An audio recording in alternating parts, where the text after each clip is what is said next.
Yes, you read the title correct. We're going to be talking about that movie that came out over 19 years ago, and boy does that make me feel really old. Let's talk movies.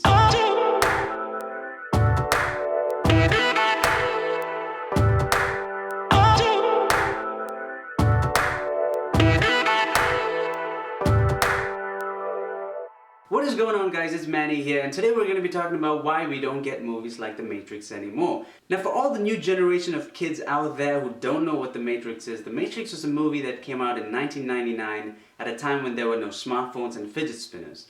And I know that's hard to imagine. Now, The Matrix is a mind-bending sci-fi original classic that was a game-changing experience for both filmmakers and audiences alike. The Matrix inspired a lot of movies that came after, from its style, to its science fiction plot, to the storytelling, to bullet time, to the wardrobe, to the slow-motion action sequences, fight choreography, religious symbolism, philosophical ideologies, concepts of reality, and many more. So a movie like The Matrix that has experienced this incredible amount of success and countless imitations, why do we not get movies like The Matrix anymore? Reason number one, The Matrix was a fresh and original idea. Now, with the movie as ambitious as The Matrix, the Wachowskis had to gain a successful momentum and a good reputation with Warner Brothers in order to start their project. Now, the Wachowskis, formerly known as the Wachowski brothers, had made a movie called The Assassin starring Sylvester Stallone and Antonio Banderas in 1995. And with the pretty decent critical and financial success from Assassins, they were able to move on to another major project called Bound.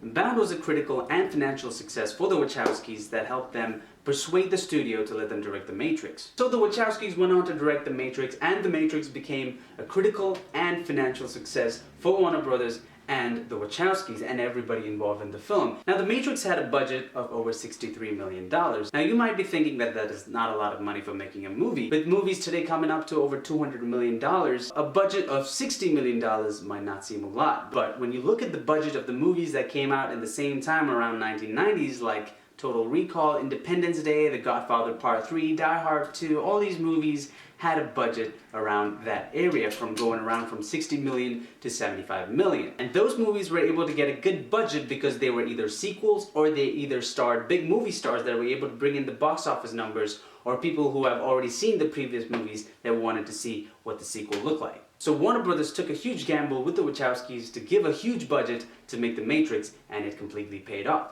So why don't studios take that risk with movies these days? Because audience members are not willing to bet on new and original ideas. When you look at the movie list of 2017 of previous year, all the movies that came out, from It to Wonder Woman, Thor Ragnarok, War of the Planet of the Apes, Star Wars The Last Jedi, Guardians of the Galaxy, Beauty and the Beast, Spider-Man Homecoming, all these movies are either comic book movies or reboots or remakes or sequels, with a few exceptions like Get Out. Now, most of these movies that I had just mentioned with these reboots and remakes and comic book movies have an average of over $100 million budget. Now, studios give these huge amount of monies to movies that they know that would be a guarantee of payback. Now, that is exactly why Get Out, which was a completely original idea by Jordan Peele, had a budget of only $4 million.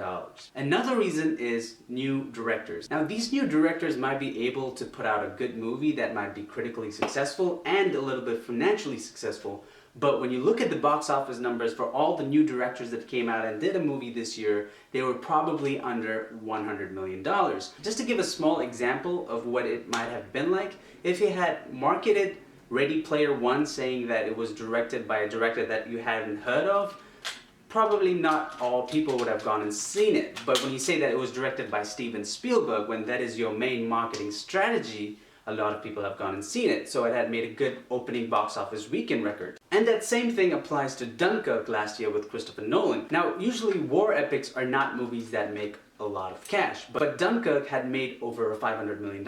In the marketing campaign, you constantly see in the trailers and in the TV spots that it is a movie made by the guy from the creators of The Dark Knight and the creators of Inception. Another major reason why we don't get movies like The Matrix anymore is because of the imitation trend. Now, the imitation trend is something that I was able to catch on after seeing a certain movie that was following a similar style of a previous successor. For example, if you were to take The Dark Knight, we saw a lot of movies that came after The Dark Knight follow the same dark, gritty tone. A major example of the dark and gritty version of The Dark Knight coming out was Man of Steel. Zack Snyder took the dark and gritty from The Dark Knight and copied its style onto Man of Steel, which necessarily does not work for every other movie. The Dark Knight effect was seen on a lot of movies, maybe 10 years of movies that came after The Dark Knight. Like even the Snow White and the Huntsman movie had such a dark and gritty tone, and the Power Rangers that came out recently also had a dark and gritty version. And not to include Godzilla and Kong Skull Island. And all these movies had not only just story-wise dark, but also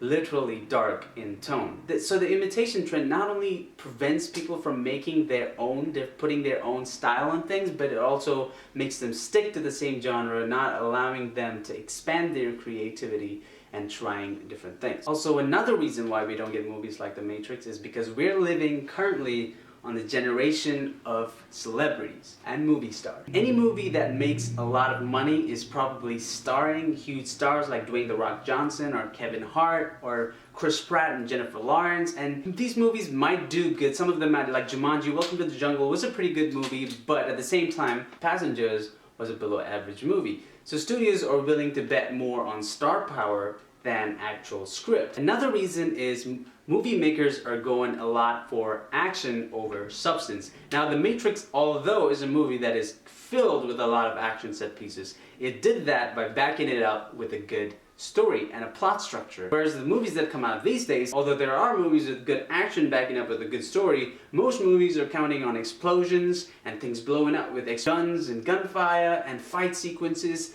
without a good story to back it all up. And any filmmaker would know that anything that makes a good movie is a story. Now, a story, no amount of action and no amount of explosions and no amount of car chases can make a movie good unless it has a good story. Another reason is the sci-fi action genre is stuck in the large-scale consequences loop.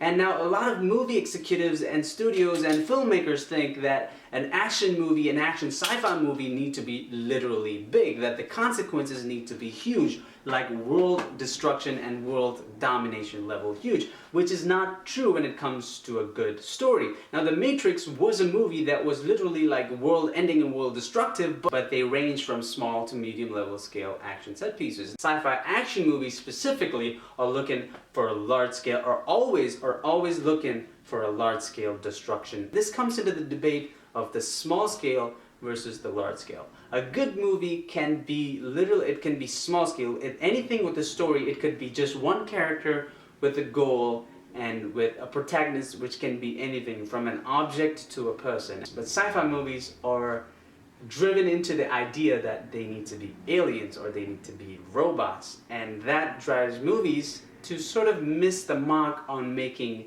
a creative movie. So those are my thoughts and reasons on why we don't get movies like The Matrix anymore. Go ahead and let me know in the comment section of your thoughts, and like and subscribe, and I will see you guys in the next video. See you later.